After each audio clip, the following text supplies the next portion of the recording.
all that aside, to answer your question, have you ever heard the phrase, anything you're annoyed about is just something inside you being reflected back to you? Yes. So if you hated people who were messy, it's because you've been messy in the past, you're going to be messy in the future, you obsessively avoid being messy like a crazy person or something. Like you have some issues about mess yourself that you are not accepting of. No.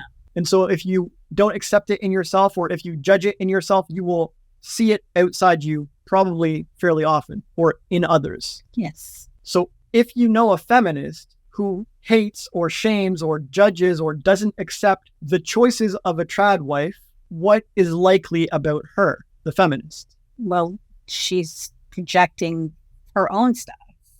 Likely. Likely. Because maybe I'm a carnivore and I prefer meat. Mm-hmm.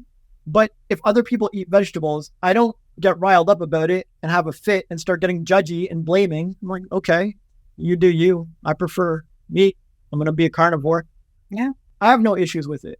I accept my own diet and I accept my own choices and I accept the dietary choices of others. You can tell this person has no issues with veganism and he's not out there harping on vegans. But if I was a carnivore and I went to a party and there was a vegan there and I started getting up in their face, oh, yeah, okay, another vegan. I've seen this choice before. Brilliant move, Sherlock. You know what that's going to do to the planet? Like, you're going to deforest the rainforest with your stupid choices. Like, if I get all bitchy about it, it's like, dude, you have some dietary issues of your own. Like, you're not comfortable with food. And I don't know what you're judging about yourself or not accepting about yourself, but this is reflected in others for you. You're going to have to deal with this. This is something for you to work on. That's the whole principle at work here. Yes. So yeah, your feminist friend who fully supports your trad wife lifestyle probably has no issues and she's happy to make her choices and she's happy to support other people's choices and there you go. Yeah. But there are certain other feminists who might not go that route and they might get all uppity and bent out of shape when they meet someone who makes a choice they don't like or chooses a trad wife lifestyle or something. Mm-hmm. And if they do, according to this principle,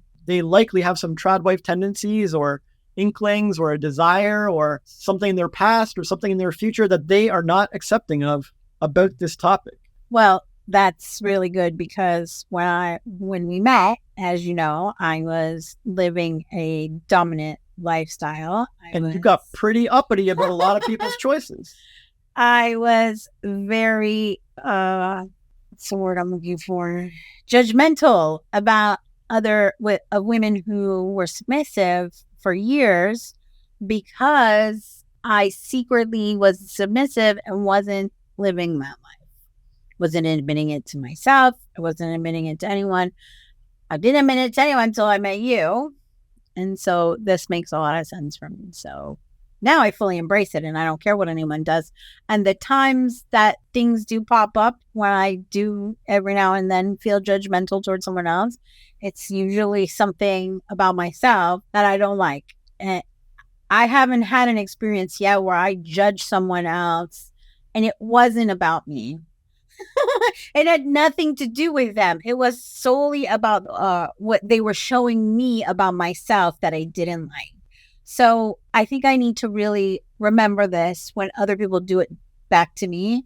I need to remember that it's not me. My lifestyle or whatever I'm doing is triggering something in them that they want to be like me, or they have some issues with their own stuff that have nothing to do with me.